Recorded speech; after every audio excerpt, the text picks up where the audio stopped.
This is Into the Multiverse with Josh Peck.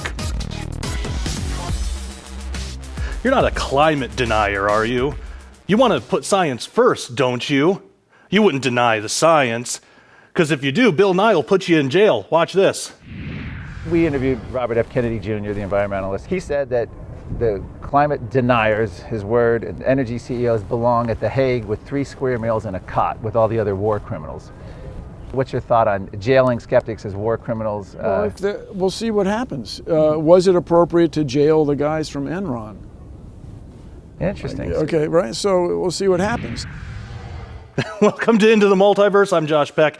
So NASA's got this chart on their website. Check this out. You got this graph talking about the scientific consensus. Earth's climate is warming, and then you get this trend. By the way, if you look to the left of the graph here, you can see that this is within like one degree Celsius. But the funny thing is, you see kind of a pretty similar trend. From 1900 to 1940, you get about the same amount of growth than you do from 1980 to what they expect 2020. It's that same type of 45 degree, angle, that same type of trend. Now, I'm not one of these guys that'll say that the globe isn't warming, at least to some point, but I don't know if the science is really in that the majority of it is man-made, or that 97% of climate scientists agree. Have you heard this? This is one of the main arguments that say, we got to do something about climate change. We got to do something about my pronunciation. We have to do something about climate change. We got to produce legislation and regulations. And the problem with all that is those types of legislations that those types of things they want to put in place now will kill people now. There are people now who depend on oil and gas and stuff, especially in third world countries, where if this goes the way that some of the world, on the left wants it to go, a lot of those people are going to die now, not in 50 years, not in 150 years when the oceans rise and boil us all alive, or whatever they say. So it's important that we actually do get this science correct. Do 97% of climate scientists agree that the climate is changing and that the main contributor, over 50%, the main contributor is humans? No, absolutely not. This is a big time false claim, and it's easily debunked. So if you go to the NASA website, they'll tell you that 97% of climate scientists agree. But you could even just type in Google climate change 97% debunked or something like that. Here's an article from Forbes. This actually explains where this statistic came from. This is why it's important, because we want to make sure we get the science right, This is Into the Multiverse. If we're going to be discussing quantum physics and things, we better at least have our statistics correct. Now, there's almost no one who refers to the 97% has any idea how this was actually proven. If somebody tells you, well, it's 97%, then ask them, where does that come from? Can you cite that? Where does that come from? How was that proven? And they usually won't give an answer. The other thing is, if you ask them, well, they agree on what? 97% of climate scientists agree on what? And it's usually very loosely defined. And the reason is because the study that they're citing, even most of them without knowing it, the study that they're citing doesn't really give clear, definite definitions of what they're talking about. Usually it's just kind of implied, well, they all agree that climate change is real and that we're doing it. So, we need to cut back on our CO2 emissions and, blah, all that stuff.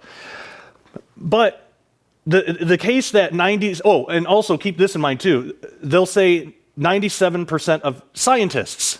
They usually won't say climate scientists. Sometimes they'll get bold and say that, but they'll say scientists. So just anybody, any scientist, anybody with any kind of science degree. So one of the main papers behind this whole 97% myth, it was authored by John Cook. He runs the popular website skepticalscience.com. which is like a virtual encyclopedia of arguments trying to defend predictions of catastrophic climate change from all challenges. And of course, there have been a lot of predictions, none of which have come true. But here's basically the summary. Cook, 2013, found that over 97% of papers he surveyed endorsed the view that the Earth is warming up and human emission of greenhouse gases are the main cause. So that's a pretty clear statement. 97% of the papers surveyed endorsed the view that man-made greenhouse gases were the main cause, main in common usage, meaning more than 50%. But if you actually look at some of these papers, this isn't the case. There's actually some quotes from scientists who published papers that Cook went over, and these quotes are saying, yeah, he did a terrible job. I wasn't saying that at all. So Cook is actually able to demonstrate that only a relative handful endorse the view that the Earth is warming up and human emissions of greenhouse gases are the cause. Cook calls this explicit endorsement with quantification, and that meaning 50% or more. The problem is only a small percentage of the papers actually fall into this category. Cook doesn't say what percentage, but when the study was publicly challenged by economist David Friedman, one observer calculated that only 1.6% explicitly stated that man-made greenhouse gases caused at least 50% of global warming. So is it 97% or is it 1.6%? That's kind of a big difference there. Now, most of the 97% came from this category that Cook created called explicit endorsement without quantifications.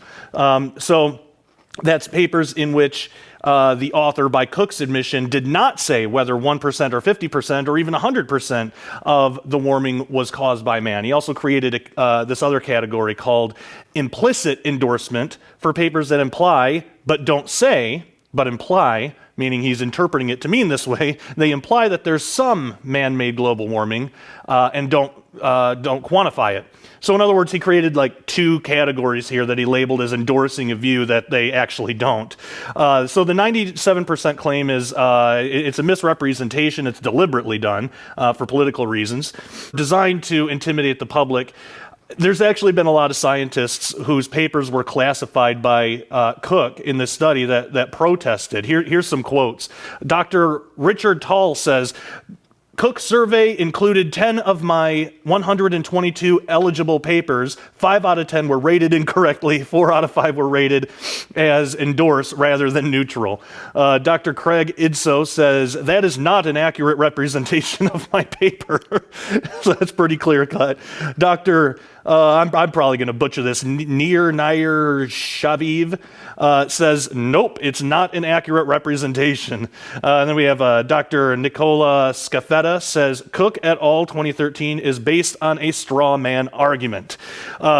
So clearly there's something going on here. And, think about it. How many times have we all heard that 97% or some similar figure thrown around about, how many climate change scientists agree? Not even that many scientists agree, but definitely not within that specialized field. So basically, what that was drawn on, Cook had all these papers he could deal with. He picked some, and then he took the percentage of those which he felt fit the narrative. So it's this whole classic wrong way to do science, which is basically you have your conclusion already, and then you make the data fit the conclusion for political reasons or your own biased reasons. So we don't want to do that. We want to look at the facts and have the facts and the data lead us to our conclusions, not have the conclusion first. So it's absolutely ridiculous.